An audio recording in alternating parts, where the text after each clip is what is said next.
सुनो जी, मुझे तो शीतल की बड़ी फिक्र रहती है। उसका ध्यान तो बस घर के बाहर दोस्तों के साथ घूमने फिरने में ही रहता है।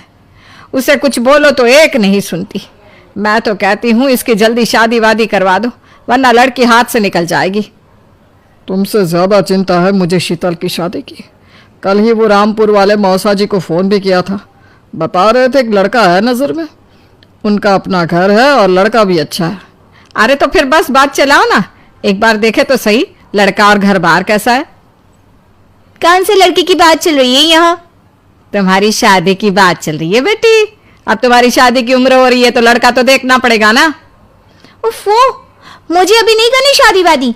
ये तो मेरे खेलने कूदने के दिन है। बहुत खेल कूद ली तुम। अब घर के काम धाम सीखने की कोशिश करो, समझी? ससुराल जाकर हमारी नाक मत कटवा देना। सब्जी काटनी तो आती नहीं इसको, तो नाक ही कटवाएगी। अरे मैं इसे शादी तक अच्छे से सब सिखा दूंगी। आप तो बस उस लड़के से इसकी शादी के बाद चलवाओ। कुछ दिनों बाद कुणाल और उसकी माँ शीतल को देखने घर आते हैं।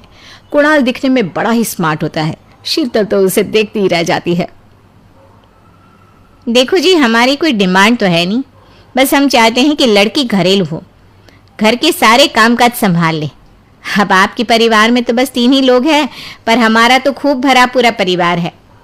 बाकी हमें लड़की के घूमने फिरने दोस्तों से मिलने से कोई दिक्कत नहीं है। घर का काम करने के बाद जो चाहे सो करे। अरे वाह, ये तो इतने बढ़िया लोग हैं। लड़का भी इतना स्मार्ट है और ऊपर से इन्हें मेरे घूमने फिरने से भी कोई दिक्कत नहीं है। हे भगवान, तूने तो बिना मांगे ही मुझे सब दे दिया।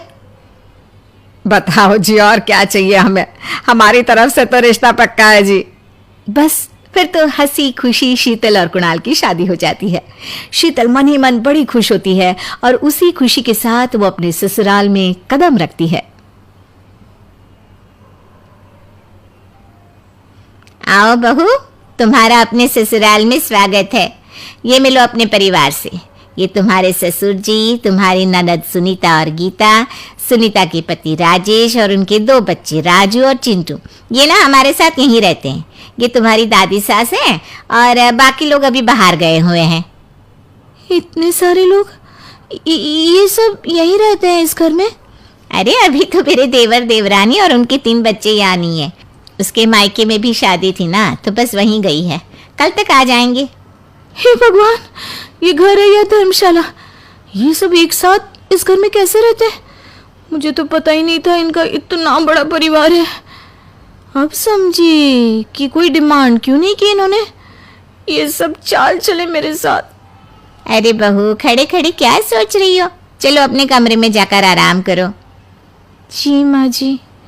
अगले दिन शीतल का ससुराल में पहला दिन होता है। शीतल रसोई में जाकर सबके लिए खीर बनाने लगती है। तभी उसके ननद सुनीता आती है। अरे वाह भाभी, आज क्या बना रही हो?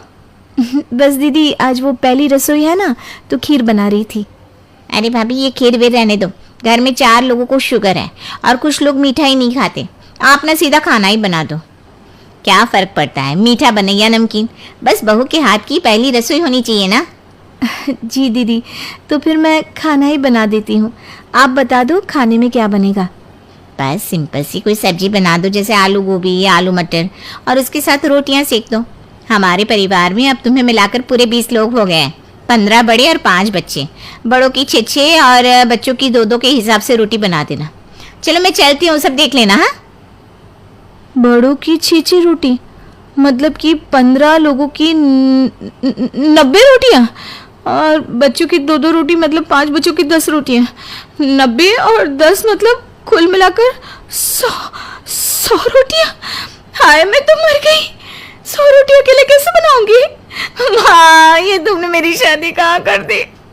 शादी से पहले तो मैंने कभी 4 रोटी से ज्यादा नहीं बनाई।